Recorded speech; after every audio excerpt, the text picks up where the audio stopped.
Vous écoutez la Samaritaine Radio. C'est la station du bon Dieu et la station de l'Église de Dieu, la Samaritaine. Alléluia. Gloire à toi, Seigneur. Merci, Seigneur. Merci, Jésus. Merci, Seigneur. Alléluia. Alléluia. Bonjour, bonjour, bonsoir, téléspectateurs et auditeurs de la Samaritaine Radio. Alléluia. Alléluia. Merci, Seigneur. Merci Seigneur de prendre soin de nous. Oui, Alléluia. Aujourd'hui est dimanche. Nous sommes à l'église de Dieu la Samaritaine pour l'école du dimanche. Et je vous prie de prendre le cahier et la Bible, une plume pour les notes, vous en aurez besoin. Et nous sommes des élèves. Les élèves ne vont pas à l'école sans le livre, le cahier et la plume. Ok, d'accord? Praise the Lord. Praise the Lord. Praise the Lord. Praise the Lord, everybody. Praise the Lord. Et nous disons merci à tout le monde d'être branché sur la Samaritaine pour l'école du dimanche. Et vous savez que l'Éternel nous a donné la Bible et nous devons connaître tout ce qui s'y trouve, le contenu. Le contenu, c'est très important. Bonjour, bonjour, Sœur Narcher. Bonjour, Pasteur Chevalier. Praise the Lord. Comment tu passes la semaine? Une très bonne semaine. J'espère que la semaine a été vraiment agréable pour toi. Et nous disons merci à notre Père Céleste. Et le dimanche à dimanche, de dimanche à dimanche, plus les dimanches passent et plus nous entrons dans la parole de Dieu. Ça veut dire que nous entrons dans la parole. Ça veut dire que nous avons, comment dire, scruté, disséqué les mots, etc. Et nous avons une nouvelle connaissance. C'est comme l'escalier qu'on monte. On a le premier escalier, marche, deuxième marche, troisième marche, 20e marche, 40e marche. Quand est-ce que ça prendra fin? Lorsque nous laisserons ce globe, cette terre. Parce que le bon Dieu nous a mis pour pouvoir le servir. C'est pas ça? Amen. Pour le servir, Amen. pour l'adorer, le glorifier, l'exalter. Il nous a donné les dons, non pour nous-mêmes, mais pour les autres. Et nous disons merci d'être que l'Éternel nous a choisis. Les bonnes frontières job pour lui. Alors nous sommes vraiment fiers et contents de faire ce travail. Praise the Lord. Nous allons chanter, entonner l'éducatif musical et de l'école du dimanche. Et nous voulons nous inspirer chaque dimanche. C'est ça, c'est ce que dit et l'école, les paroles qui se trouvent dans ce chant. Est-ce que tu veux lire pour nous? Seigneur, mon âme t'adore, mon âme soupire après tes divins parvis, pour t'écouter et m'instruire à tes pieds toujours assise. Forme-moi pour ton service à ton école, ô Seigneur, que par ton esprit je puisse te servir avec ardeur. Dieu te façonne du d'amour, du de vérité, du réel, du capable. Nous te disons merci pour cette belle semaine que tu nous as permis de passer sous ton regard, Seigneur. Nous avons vaqué à nos obligations. Nous sommes sortis plusieurs fois. Mais tes yeux étaient sur nous. Et c'est toi qui gardes notre départ et notre arrivée dès maintenant et à jamais. Merci d'être que aucun accident pas arrivé, pas d'aucune contrariété, parce que tu étais là avec nous, tu nous as escortés. Que ton Seigneur soit toujours béni. Ce matin, nous sommes venus, Seigneur, pour connaître ta parole. Efface-moi complètement. Efface-la ce marché complètement. Fait que c'est ton esprit qui est le meilleur professeur. Ton esprit qui nous vivifie. Ton esprit qui nous parle ce matin. Merci pour tout. Et de te demander de bénir tous ceux qui nous écoutent à la radio et tous ceux qui nous regardent à la TV. Seigneur, entre la caillou, Seigneur, opère un changement.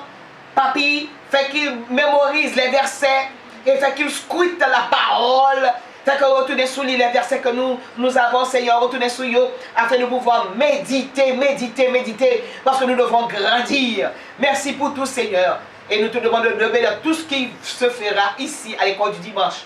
C'est ainsi que nous te prions dans le précieux nom de Jésus qui vit et qui règne au siècle des siècles. Amen. Amen. Encore une fois, bonjour, bonjour. Que la grâce et la paix de Dieu vous soient données. Praise the Lord. Bon, ce matin, nous apprenons la sœur Narcher. Il faut un résumé de tous les Jacques pour nous, s'il te plaît. Alors, avant, nous allons continuer sur Jacques. Après la mort de Jésus, le frère de Jésus n'était plus le même. Il a changé de conduite et nous allons le voir aujourd'hui. Alors tu te mets debout, tu viens avec et tu es le professeur et je t'écoute. Tout ce qui s'annonce, qui s'apprend bien, s'énonce clairement. Vas-y, ne donne pas d'eau. Dans la baguette. Avant sa table. Nous devons commencer avec il y avait un premier Jacques. Yes, il y a un premier Jacques. Jacques le majeur. Jacques le majeur. Son père était Zébédée et sa mère Salomé. Salomé. Et Jacques était le frère, ce Jacques-là était le frère de Jean. L'apôtre Jean, celui que Jésus aimait. Est-ce que ça veut dire que Jésus n'aimait pas les autres? Jésus avait plus d'affection pour ce Jean-là. Pourquoi? Premièrement, Jean était tendre. Et ça c'est très important. Lorsqu'on est tendre avec Jésus, Jésus aimait ça, oui. Il aimait l'entendre avec lui. Il aimait l'engâter. Hein? Mais il femme font bagage puis mon petit baiser pour lui. Il aimait ça, oui. On comprend que ma suivre. Il suit tout, il regarde tout, il comprend tout. Il aime ça. Amen. Amen. Jean déposait sa tête sur la poitrine de Jésus. C'est ça. Donc, je pense que Jésus était content. Très content. Okay? C'est une marque d'affection. Alors, je vais vous poser une question, vous les auditeurs et les spectateurs. Est-ce que vous avez l'habitude de poser votre tête sur la poitrine de Jésus? Hein? Faites-le de temps en temps. Suspendez-moi, tout toi demander, tout toi prier. L'autre, si vous l'avez prié papa la maman, oh le maman lasse. Le papa sera vraiment fatigué. Mais lorsque vous venez un jour, ou ballon vous caressez Jésus, vous passez main sur Jésus. On va dire, mais comment le faire? Comment le faire? Il était visible. Il était visible, comment le faire? Comment le faire? Quand on dit Jésus, je t'aime. Justement, il comprend. Et au lieu de demander les choses matérielles tout le temps, quand on est après le spirituel, il est content. Il est content. Il est content. Et on reçoit des grâces aussi, comme ça, des faveurs non attendues. Oui, il est content. Lorsque vous scoutez la Bible, ça vous dit, papi, je suis sous chaise, mais c'est sous Jean, je suis là. Amen. Passez mon encombre pour expliquer. Il va le faire. Oui. Il le fera. Je suis sûr et certain qu'il le fera. F-E-R-A. Il le fera. Demandez ce que vous voulez, tout cela vous sera accordé. Lorsque vous êtes dans une chambre, dans ma chambre, il y a une gododine. Dodine n'est pas pour piller personne, pour Jésus.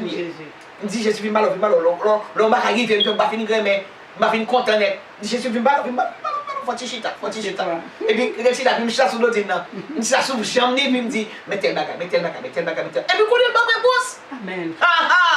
Il n'est pas resté muet, il n'est pas resté sourd, il m'a répondu. Ça dépend du degré de foi que vous avez. Vous pensez que je suis folle? Non. Et il avait dit à la femme samaritaine, je suis esprit.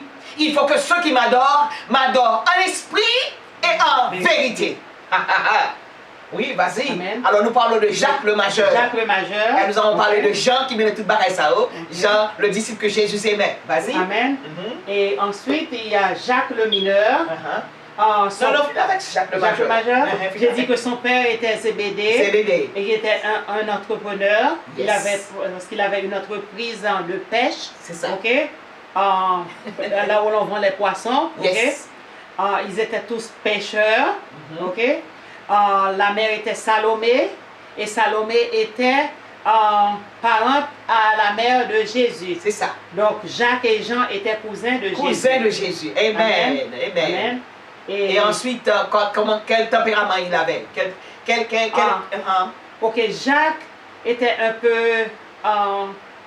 il n'était pas aussi calme que Jean, parce que Jésus l'a surnommé Boanerges, le tonnerre, fils du tonnerre. Alors, fils du tonnerre, il est le Boanerges. Alors, Jacques surtout.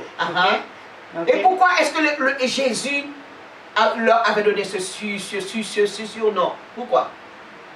Pourquoi ce surnom? Quand je crois qu'on avait attaqué Jésus, et non, Jacques, on n'avait pas attaqué, non. Il voulait aller à Jérusalem. Et il devait passer par la Samarie. Il avait dit à Jésus, suggéré à Jésus d'envoyer le feu du ciel. Non, tu n'as pas dit la cause. La cause, ok. Pourquoi? Jésus voulait se rendre à Jérusalem. Mais maintenant, il voulait passer par la Samarie. Et les Samaritains l'ont refusé carrément. Il dit, Jésus pas passer là parce qu'on parle de Jérusalem, parce qu'on est juif avec Samaritain, pas j'aime bien. Quoique la femme samaritaine te fait au bien. Mais bah, elle a toujours continué, toujours. Et puis le moment que Jésus prépare sa Samarie, monsieur a bloqué Jésus. Et puisque a bloqué Jésus, Jacques et Jean étaient vraiment énervés. Ils étaient énervés. Ils ont moussé comme un verre de bière. Et puis, dans leur colère, qu'est-ce qu'ils avaient demandé à Jésus? Ils avaient demandé à Jésus de faire descendre le feu du ciel. OK? Comme ça se faisait dans l'Ancien Testament. Dans l'Ancien Testament. Okay. De faire descendre le feu du ciel pour pouvoir les consumer. Pour consumer. Et est-ce que Jésus était d'accord? Jésus n'était pas d'accord parce qu'il avait l'esprit de douceur en lui. Il avait dit non. Alors, pas de douceur encore, de bonté. De bonté. De bonté. Et puis, on gagne tout plus gros toujours que bonté. Il avait l'esprit de bénéité. Encore supérieur. Il y a bon, il y a la bonté, il y a la... Ça, pourquoi bon l'homme qui gagne bénéité la kalima quoi non? On a fait effort. Bénéité c'est le paroxysme. C'est le point culminant. On va pas monde qui arrive là. Parce que Jésus, c'est Jésus qui a fait tout ça pour le faire. Oui. Et est-ce qu'il n'était pas d'accord? Pourquoi est-ce qu'il n'était pas d'accord? Et qu'est-ce qu'il avait dit? Il avait dit non. Non, mais que sur les paroles, qu'est-ce que il avait dit non.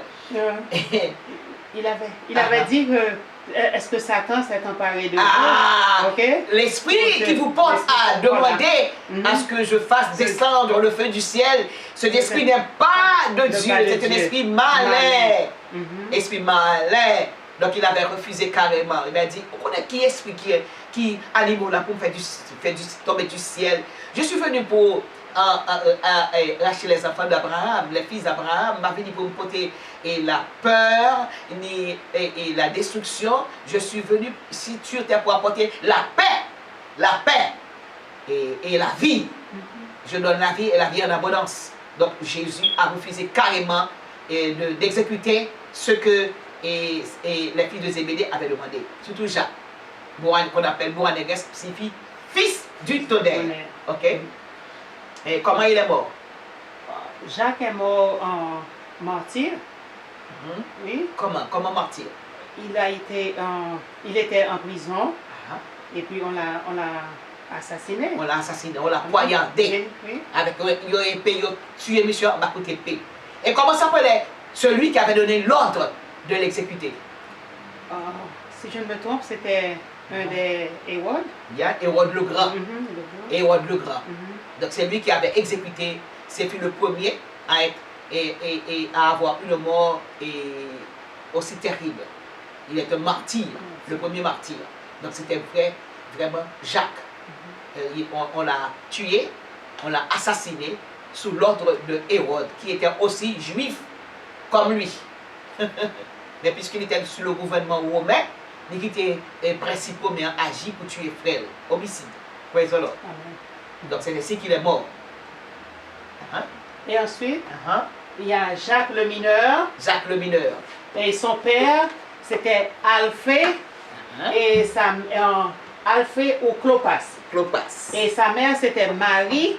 Et Marie était la sœur de Marie, la maman de Jésus. La mère de Jésus. Donc. Amen. Donc encore, Jacques le mineur. Le mineur, pourquoi? C'était pour le distinguer de Jacques le majeur. Et il était de petite taille aussi. Donc comme quand chez nous on appelle une personne petit intel, petit. Donc c'était un surnom pour le distinguer de Jacques le majeur qui était beaucoup plus grand que lui. Amen. Et il avait un frère nommé Joseph. Ok. Et il était aussi un apôtre de Jésus. Ok, selon Matthieu 10, verset. Donc Jacques le mineur était un apôtre de Jésus. Les deux Jacques étaient des apôtres. Amen. Ok. Donc on a déjà dit pourquoi on l'appelait le mineur. Ok. Donc Jacques, il y avait un autre Jacques, c'était le frère de Jésus. Amen. Le fils de Marie et de Joseph. Ok. Ok. Parce qu'après la mort, après la naissance de Jésus, Marie a eu des relations conjugales avec Joseph et ils ont enfanté Jacques, Simon, Joseph et Jude. Ok? Jacques a écrit l'épître de Jacques et Jude, le plus petit chapitre de la Bible. De la Bible. Ok? Parce que c'était deux incrédules et ils ridiculisaient Jésus, ils ne croyaient pas que Jésus était le Messie, le Fils de Dieu. Ils n'ont pas accepté. Ils n'ont pas accepté ça. Ce n'est qu'après la mort de Jésus que Jacques et Jude, et peut-être les autres aussi, ont cru que Jésus était vraiment le Fils de Dieu, Non. le Messie. Arrête là. Ok? Arrête là. Donc, ok, ce Jacques-là, frère de Jésus, était fils de Joseph et de Marie. Alors, est-ce qu'on peut dire que Marie est restée vierge, d'après la parole de Dieu? Non, si on enfante, on ne peut pas rester vierge. Ok? Non, c'est pas possible. Non, on est C'est venu pas avec, possible. d'après la tradition, il y a certaines églises qui vous disent carrément que Marie est restée vierge. C'est pas vrai parce que la Bible l'a dit. La Bible l'a dit dans Marc, chapitre 6, verset 3. Hein? Vous savez, les frères disons que Jésus a eu 4 frères. Et la sœur Narchère vient de citer le nom de ces 4 frères. Et ensuite, ils avaient des filles. Des filles aussi. Des filles, on n'a pas mentionné le nom des filles parce que autrefois, la femme n'avait pas de valeur. Mais c'est voilà pourquoi les femmes d'aujourd'hui, elles ne veulent plus rester dans l'état d'ignorance parce que c'est même j'avais le garçon. Ils sont plus intelligents encore que le sexe mâle. C'est pour ça que Dieu fait. Voilà pourquoi il dit quoi que pour son aide. Je ne vais pas aider puis me chrétien. Non. Il n'est pas dit on apprenti, non. Il dit aide. Donc, les femmes ne veulent plus de ça. L'émancipation a commencé depuis le jardin d'Éden. La procédure de la femme écrase à ta tête. Mais les femmes autrefois, elles se sont laissées faire. Et les femmes d'aujourd'hui, non, pas de ça encore. Pas de ça. Et d'aller d'après la Bible. La procédure de la femme écrase à ta tête. Bon, tu étais pour opportunité, on va prendre. Tu t'es passé, non. Et donc, Jésus avait des sœurs, des frères et des sœurs. Et la Bible là, on va lire là. Et Marc chapitre 6, verset 3. Galates chapitre 1, verset 19. On va ouais. Ok? Vas-y, encore. Et si Marie était vierge après la naissance de Jésus, peut-être que le bon Dieu l'a fait, puisque elle a conçu. Elle a été couverte par le Saint-Esprit de Dieu. Peut-être il a été couvert. Peut-être qu'elle a été couverte par l'Esprit. L'Esprit de Dieu. Ça, elle est vierge. Peut-être que le bon Dieu l'a fait pour récompenser Joseph. Ok? Mais après, puisqu'ils ont eu des relations conjugales, elle a enfanté et on dit que les filles étaient plus nombreuses que les hommes. Yes. Donc elle a eu peut-être plus que de 7 enfants. Et ensuite, il y a une version, lorsque vous allez sur l'internet, sur Google, on vous dira que Joseph était beaucoup plus âgé que Marie. Les enfants qu'on dit qui sont de Marie, c'est pas vrai, et que ce sont les enfants de Joseph. Comment tu as fait, enfant de Joseph? Vous êtes marié déjà? Est-ce que Joseph a vécu dans l'adultère ou quoi? La Bible pas dit, et puisque la Bible pas dit, pas quoi. Tout ce qui n'est pas inclus dans la Bible n'est pas vrai. Parce que l'Éternel nous a donné un livre. Est-ce que tu peux me prêter dans le livre? Merci. Ce sont des livres qui sont... Merci. Ce sont des livres qui sont inspirés de Dieu. Regardez, le premier livre a été écrit par Moïse. Et le dernier livre a été écrit par Jean. Il y a des générations qui ont séparé ces deux auteurs. Hein? Et je pense qu'on a dit que la Bible, on a pris 400 ans pour écrire la Bible. 400 ans. C'est-à-dire que Moïse était mort déjà, le Jacques. Et les gens qui me paraissent. Et bon Dieu, tu parles que ajouter. Puis Gamoun ajouter la donne. Puis Gamoun retirer la donne. Parce que ou un verdict qui tombe sous l'orphèle. L'orphèle, il y a un verdict. Puis Gamoun ajouter. Suspend bagay qui parle dans la Bible. Cette histoire de Marie à rester vierge, c'est pas vrai. Ok? Marie a eu d'autres enfants.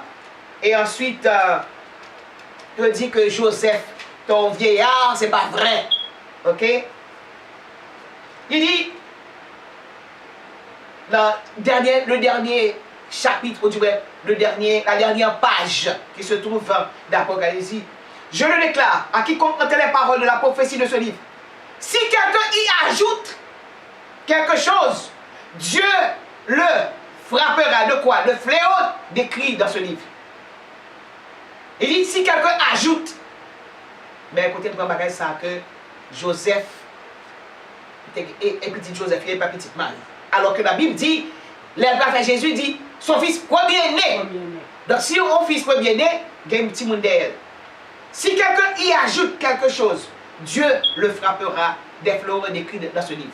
Et si quelqu'un retranche quelque chose des paroles du livre de cette prophétie, Dieu retranchera sa part de l'arbre de vie et de la ville sainte décrit dans ce livre. Celui qui atteste ces choses dit, oui, je viens bientôt. Amen, amen. Que la grâce du Seigneur soit avec vous tous. C'est avec le dernier phrase ça que le fait. Donc on n'a pas le droit de retrancher, on n'a pas le droit d'ajouter. Soit voilà ça, c'est fini, parce que l'auteur de ce livre, le vrai auteur de ce livre, c'est le Saint-Esprit de Dieu qui a inspiré. Moïse n'était pas là lorsque bon Dieu t'a fait la terre, il t'a fait soleil, il t'a fait lune, il t'a fait étoile là. C'est parce que bon Dieu inspirait Moïse qui fait Moïse capable de toute histoire de la création du monde. Praise the Lord. Donc pas ajouter, pas retirer, pas aller dans la doctrine. La doctrine tombée depuis la Bible campée. Praise the Lord. Praise the Lord. Ce Jacques-là était marié. Oui, il était marié. C'est selon 1 Corinthiens 9, verset 5. Parce que Paul a dit... les frères de Jésus étaient mariés. Alors, pourquoi on a fait mention de ça? C'est parce que dans les temps anciens, et même monde qui dit que Paul dit que la femme se taise là, même monde qui dit que Paul dit que la femme n'a pas droit et prend autorité sur le garçon, ça me d'accord, la femme n'a pas autorité sur le garçon. Parce que le garçon, non, il n'a pas opté sur le mari. Mais si un garçon peut bêtiser là, à venir ensemble avec vous, vous mettez le place d'après la parole de Dieu. Vous ne pas dire bêtise sale, non. Vous ne dites pas des mots saugrenus, non. Pas dire des mots qui vous font fâcher, non. Vous venez avec la Bible. La Bible dit, vous ne commettrez point d'adultère. Vous pouvez dire ça, vous venez avec les paroles de la Bible. Si c'est mari ou, ok, pas de problème. Mais si c'est un garçon qui vient ensemble avec vous, mettez le place d'après la parole de Dieu. Même si c'est un pasteur qui vient pour le lancer avec vous, puisque nous sommes en fille courrier, et on dit souvent que le sexe faible, nous ne sommes pas faibles au point de vue intellect. Nous ne sommes pas faibles au point de vue moral. Nous sommes faibles au point de vue musculaire parce que nous sommes des garçons. Mais si on garçon habile et d'où des mots, qu'on sentit que là qui chemin veut mener, c'est pour camper avec la parole, avec la Bible en main, pour défendre pour dire non, soit pas bon. Praise the Lord. Ok? Vas-y. Et Jacques, le frère de Jésus, n'était pas un disciple. Il n'était pas un disciple. Il n'était pas un disciple. Ok? Parce qu'il avait traité Jésus de fou. Yes. Ok? Donc, et où est-ce qu'il était? Où est-ce que Jésus était lorsqu'il avait traité Jésus de fou?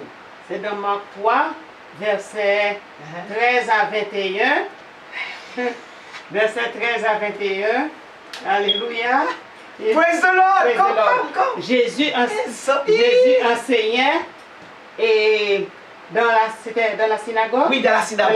Non, pas dans la synagogue. Jésus enseignait quelque part. Il y avait une foule. Il y avait une foule immense. Ok? Donc, il ne croyait pas en ce que Jésus disait et en ce qui se faisait là où Jésus était. Yes. Donc, il a traité Jésus de fou. Il a traité Jésus de fou. Amen. Alors, comment il a traité de Jésus de fou? Pourquoi? Parce que Jésus venait de nommer les apôtres. Les apôtres. Il venait de nommer les apôtres. Et voilà que Jésus était assis avec une foule immense. Et puis, le frère de Jésus a donné une commission à un des disciples. Et il a dit, et ce disciple a été près de Jésus pour lui dire, ta mère et tes frères te demandent dehors.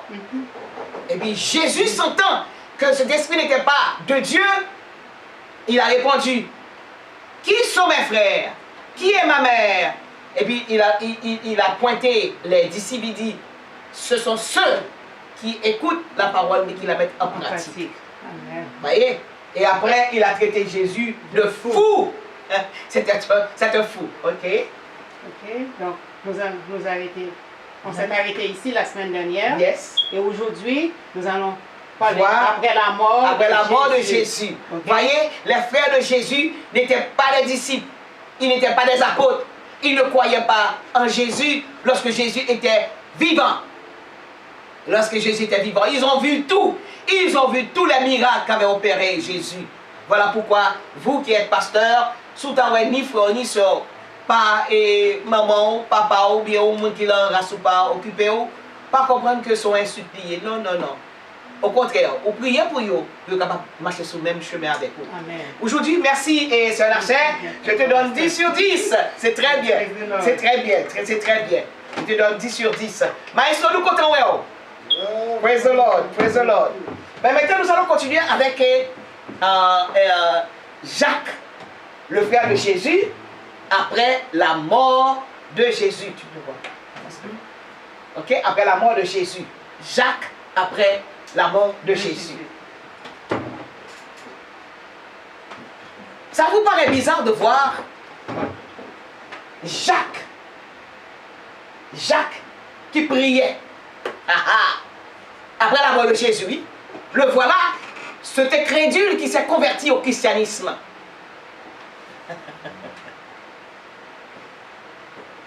Après la mort de Jésus, il priait. Et nous allons le voir dans Actes. Bonjour maestro. Dans Actes chapitre 1er, versets 12 à 14. Jacques, chapitre 1er, versets 12 à 14. Acte 1er, verset 12 à 14. D'accord, tant qu'on prend nous même la cailloua. D'accord, tant qu'on même prend la cailloua. Checkez pour vous, dans Jacques chapitre 1er, verset 12 à 14.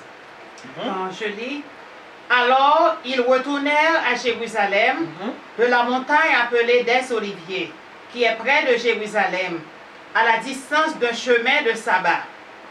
Quand ils furent arrivés, ils montèrent dans la chambre haute où ils se tenaient d'ordinaire. C'était Pierre, Jean, Jacques, André, Philippe, Thomas, Barthélemy, Matthieu, Jacques, fils d'Alphée, Simon le Zélote et Jude, fils de Jacques. Tous de commun accord persévéraient dans la prière avec les femmes et Marie, mère de Jésus, et avec les frères de Jésus. Avec les frères de Jésus. Voyez? Pourquoi est-ce qu'ils priaient? Où se trouvaient-ils? Ils étaient dans la chambre haute. Dans la chambre haute. Voyez? Et puis ça passait. C'était pour avoir le Saint-Esprit. C'était pour avoir le Saint-Esprit. Voyez? Alors que ce Jacques-là était un incrédule. Il vient chercher Jésus en pleine séance. Et le voilà maintenant qui est en train de prier dans la chambre haute. Le Saint-Esprit tombe non seulement tombé sur les hommes. Alors j'ai bien dit les hommes, pas dit l'homme, non, j'ai dit l'homme, il y a la femme compris. Mais non seulement entré sur les apôtres, il tombait sur les frères de Jésus, il tombait sur femmes et tout. C'est-à-dire que dans le ministère, la question du genre masculin, genre féminin, bon Dieu fait appel à moun que voulait. Moun, il ne fait exception de personne. À moun niveau. Il est capable de maestro Moïse le don de jouer guitare. Alors que le père de Moïse n'était pas n'est pas un musicien. Il n'est pas depuis petit dans le grand conservatoire. Et puis il est capable de sortir dans le grand conservatoire et puis c'est pas lui bon Dieu choisi pour jouer guitare pour lui. Il a sorti dans classe, en famille plus ou moins aisée. Et puis, il regarder ça qui non. Et puis, c'est ça qu'a cherché présence, c'est l'île Baïdon pour jouer guitare pour lui-même. De même que la sœur Larcher a l'habitude de chanter à l'église, etc. Mais quand plus le monde qui a plus belle voix passer, qui a été au conservatoire, qui connaît la musique, et vous dites, c'est pas un Dieu choisi. C'est un autre qui choisit, il ne fait pas faire exception de personne, il choisit mon niveau dans le ministère. Praise the Lord. Alors, et elle vient de dire pour vous que les frères de Jésus priaient dans la chambre haute. Et de cette chambre, le Saint-Esprit un jour, il paraît, et puis il tombe sur tout ça et ta prière. D'où l'importance de la prière. Si vous voulez avoir, si vous voulez être vraiment dans la file qui mène les bénédictions, si vous voulez que bon Dieu fait de vous-même au monde qui a un pile valeur, restez sous genoux, toujours à la prière. Si vous voulez rester sous genoux, toujours à la prière. Quel que soit ce que tu fais, la prière c'est une force. La prière c'est le bras qui remue le bras. Il y a quelqu'un qui dit, la prière c'est la clé du matin et le verrou du soir. Là c'est très important pour prier. Maintenant, Jacques fait recevoir de cet esprit, et puis ça passe, Jésus apparaît à Jacques. Non seulement apparaît aux 12, mais même apparaît c'est aux femmes qui voulaient se rendre au sépulcre, l'aller, lui présenter une petite femme, pourquoi cherchez-vous parmi les morts, celui qui est vivant, et puis voilà que il dit, al dit monsieur, al dit disciple, même moment, il fait mesdames, tout dit apôtre. Même moment, sur le champ, parce que un apôtre est un envoyé. Soutenons on a dit quoi que femme et apôtre, c'est pas vrai. Un apôtre est un envoyé. D'abord, avant femme Sao, il y a la femme samaritaine qui était déjà au apôtre, au disciple. Amen. Là dit, alors disciple, là elle dit, dis-nous au monde qui dit tout ça, mon gars, donc il était disciple. Femme Sao, pas vrai? Ça c'est belle bataille. Là on lit la Bible.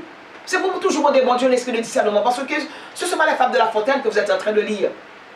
Ce ne sont pas les livres écrits par Lamartine ou Victor Hugo, ou bien Molière, ou bien Boileau. C'est pas ça, non.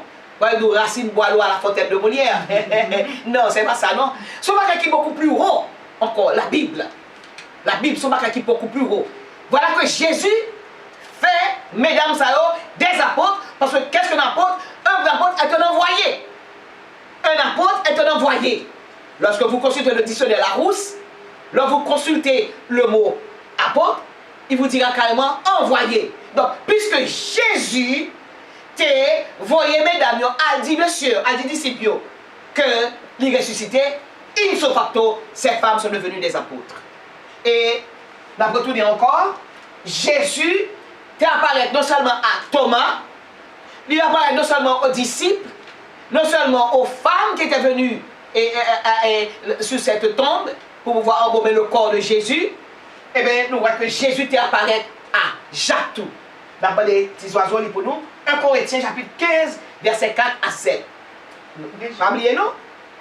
Jésus apparut à Jacques dans 1 Corinthiens chapitre 15, versets 4 à 7. Amen. Verset 4. Verset 3. Je vous ai enseigné avant tout, comme je l'avais aussi reçu, que Christ est mort pour nos péchés selon les Écritures, qu'il a été enseveli et qu'il est ressuscité le troisième jour selon les Écritures, et qu'il est apparu à Céphas. Céphas, qui est Céphas? Qui est Céphas? Céphas, c'était le père, c'était Alphée. Non. Céphas, c'est Pierre. Oh, Pierre, ok. Amen, oui. Pierre a beaucoup de noms. On l'appelle Céphas, on l'appelle Simon, on l'appelle Pierre. Pierre, ce nom lui a été donné par Jésus. Par Jésus. Okay. Et qu'il est apparu à Céphas, puis aux 12. Puis aux 12. Ensuite, il est apparu à plus de 500 frères à la fois. 500 frères à la fois. Dont la plupart sont encore vivants et dont quelques-uns sont morts. Ensuite, il est apparu à Jacques. Oui, ça c'est vrai qu'il n'y a pas. Ensuite, il est apparu à Jacques, le frère de Jésus. Puis, à tous les apôtres. À tous les apôtres. Vous voyez? Donc, il fait la résurrection de Jésus, son pareil qui, et on va contester. Il parle de plus de 500 personnes, c'est pas aux disciples seulement, non? Plus de 500 personnes, il parle à Jacques, son frère. Donc, Jésus, après sa mort, fait Jacques plaisir ça, lui apparaître à lui-même. Et nous dit, bon Dieu, merci pour ça. Donc Jacques nous saisit pour on va pour ça. Hein? Peut-être qu'il l'a fait pour l'immuniser aussi.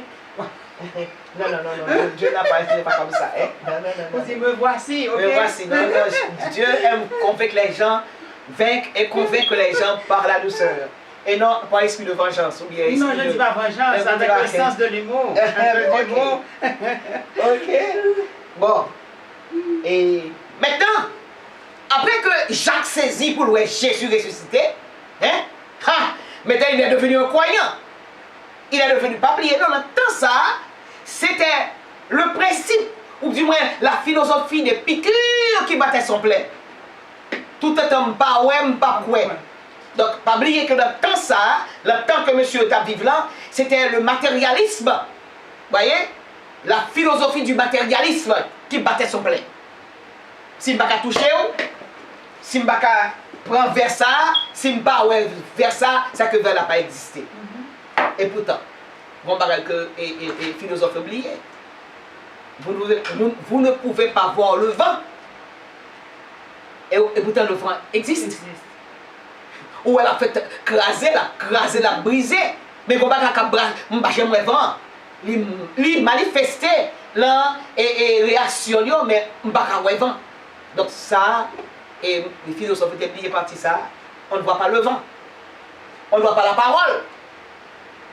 Si par exemple je vous dis, comme vous êtes beaux, chers auditeurs et chers téléspectateurs, même vous ne parlez pas la sorte de bouche. Mais pourtant ça a un effet. Quand je vous dis que vous êtes beau, vous êtes belle, mais maman sourit. La réaction de cette parole, mais vous ne voyez pas la parole qui sort de ma bouche. Vous voyez? Donc la philosophie du matérialisme va être son plein. Si par exemple elle a existé, il va frapper un sens moyen, c'est que il n'a pas existé. Mais Jésus voulait convaincre et son frère Jacques de cette philosophie qui n'est pas de Dieu, il parlait sur lui carrément. Les filles parlaient sur lui, mais je viens quoi? Mais exactement, quitter la école dans pied, Jésus dit, les filles, ouais, Jésus, il dit, mon Seigneur et mon Dieu. Et puis qui ça, mon Dieu, dit, heureux ceux qui n'ont pas vu et qui ont cru. Vous êtes capable de dire heureuse. Petits oiseaux heureuses. Vous qui me regardez, vous êtes heureux parce que vous ne voyez pas le Seigneur, mais vous croyez en sa puissance, vous croyez à sa parole, vous croyez en lui. Voilà pourquoi vous lui parlez de temps en temps. Praise the Lord. Praise the Lord. Donc, dans Galates chapitre 1, verset 18 à 20, le voilà qui s'est converti au christianisme. Non seulement qui s'est converti, il n'est pas resté à l'état latin, mais il est devenu maintenant apôtre, un envoyé. Le voilà qui est en train de prêcher l'évangile. Amen. Je lis. 3 ans plus tard, je montai à Jérusalem pour faire la connaissance de Céphas, alors Pierre. Et je demeurai 15 jours chez lui. Alors c'est Paul qui parle là, hein? Paul, ok? L'apôtre Paul. Yeah. Mais je ne vis aucun des apôtres, si ce n'est Jacques, le frère du Seigneur. Allez. Il va là à Jérusalem, tout le monde va à leurs obligations. Vous voyez? Tandis que le voilà qui est devenu un fidèle. Un fidèle. Il est devenu un fidèle, et puis voilà que même Paul Kounian qui prend un témoignage de Jacques. Et il dit, il va répéter son monde, c'est l'apôtre Jacques que le témoin. Ah, ça c'est bien le bagage. Ça c'est bien. Voilà. Et ensuite, non seulement que Jacques est devenu apôtre, il a senti le besoin d'écrire aussi. Voilà pourquoi il a écrit un des livres de la Bible qui porte son nom, le livre de Jacques, et qui porte son nom, et il a écrit pas mal de choses sur Jésus. Nous allons le voir dans Jacques chapitre 1er verset 1. Jacques chapitre 1er verset 1. Jacques, serviteur de Dieu. Et va dire le frère de Jésus, non? Serviteur de Dieu. Lorsque vous voulez remplacer le mot serviteur,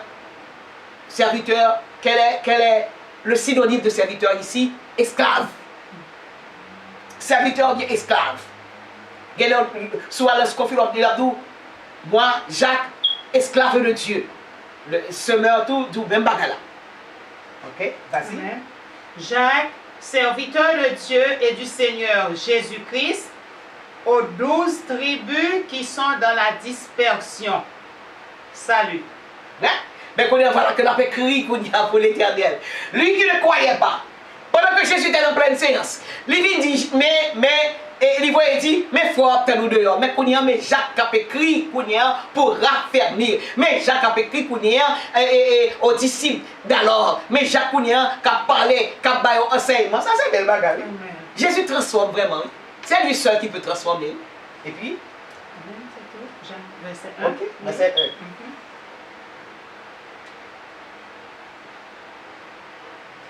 Jacques, nous sommes capables de voir qu'il est né de nouveau. Le bon Dieu a dit, si un homme ne naît de nouveau, il ne peut voir le royaume de Dieu. Et nous disons, bon Dieu, merci d'être que ce Jacques-là qui était crédule, il ne l'est plus, il s'est converti au christianisme, le voilà qui est devenu apôtre, et non seulement qu'il est devenu apôtre, son nom figure parmi les 66 livres qui forment la Bible. Ça sont belles fins, ça sont belles bagailles. L'homme est incrédule, ou pas de quoi, ou pas de blé en rien, ou pas de ton païen que tu es, le voilà maintenant qui s'est converti. Et nous croyons que, étant le frère de Jésus, ça fait Jésus sourire. La Trinité était contente. Le pourquoi? Parce que ses frères devaient l'accepter. Et même son frère Jude, oui, le petit frère de Jésus, son demi-frère, il a accepté Jésus. Et puis voilà, il a écrit le livre de Jude qui congrène chapitre 4. Alors, ou même, puis découragé. L'organe qui grand, la fait belle prodige, ça c'est le travail pâle que mon Dieu m'a dit. L'organe Esaïe, par exemple, Esaïe a 60 livres. Le livre Esaïe a 60 chapitres. 60 ou 70 chapitres, on va comme ça. Il écrit en pile. Au de David qui a écrit combien de chapitres? 66 pour Esaïe. Tandis que Jude a un seul chapitre. On va dire Jude chapitre 2 verset 5, ni Jude chapitre 10 verset 13. Non. Jude. Et puis on dit Jude son seul chapitre, allez dans le chapitre 2. Et verset 2. Ouais. Donc, que un fort petit, que on l'autre grand, ce qui vous intéresse, c'est de faire le travail que l'Éternel vous a confié. C'est ça qui est plus bon. Le travail. Il baille ça 10 000 moules, c'est très bien. C'est très bien. Au contemporain, au contraire, au bon Dieu, pour option mettre sur le monde ça, continuer jusqu'à la fin. Et pas comparer Paul avec Paul là. La fait travail. Paul, on fait travail. Paul. Pas dire que Jésus t'a baillé on 10 talents et que nous t'a baillé un seul talent. OK?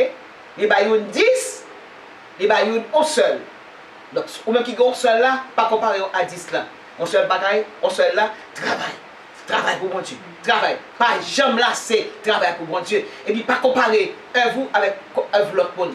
Son seul bagaille, Seigneur, m'a fait tel bagaille. Est-ce que vous êtes d'accord pour me faire tel bagaille? Toujours été dans le plan de Dieu. Et le bon Dieu fera ce qu'il veut. Regardez vos saints droits qui appartiennent à la même main. Voyez? Le pouce, pas même avec le petit doigt. L'index, pas même avec l'annulaire. Le majeur, c'est le même qui pire. Est-ce qu'il y a une plus bon que l'autre? Non! Vous voyez tous les deux. Et si bon Dieu pardon, le petit doigt, pas là, les mains pour un bagage difficile pour prendre pour ça parce que vous n'avez pas qui manquer. Donc, tout gain importance, tout gain valeur. Ou même tout, ou gain valeur dans l'évangile là. Que le ministère petit, que le ministère moyen, que le grand, pas comparé. Sur ce que vous faire, allez d'après le plan de Dieu. Que mon Dieu bénisse vous. Que mon Dieu vous force. Et nous disons, mon Dieu, merci pour les 3 Jacques que nous avons vus. Et les 4 Jacques. 3 Jacques. Jacques le majeur. Nous avons vu Jacques mineur. Et nous avons aussi vu Jacques le demi-frère de Jésus. Que mon Dieu bénisse nous. Praise the Lord. Praise the Lord. Merci Seigneur. Merci Seigneur d'ouvrir nos oreilles. Merci pour l'enseignement. Merci pour ta parole, Seigneur. Et fais que nous soyons serviteurs d'un serviteur afin de te servir. Comme Josué. Amen. Au nom de Jésus. Rends-nous humbles. Amen. Au nom de Jésus, je te prie. Amen. Amen. Merci. Praise the Lord. Praise the Lord.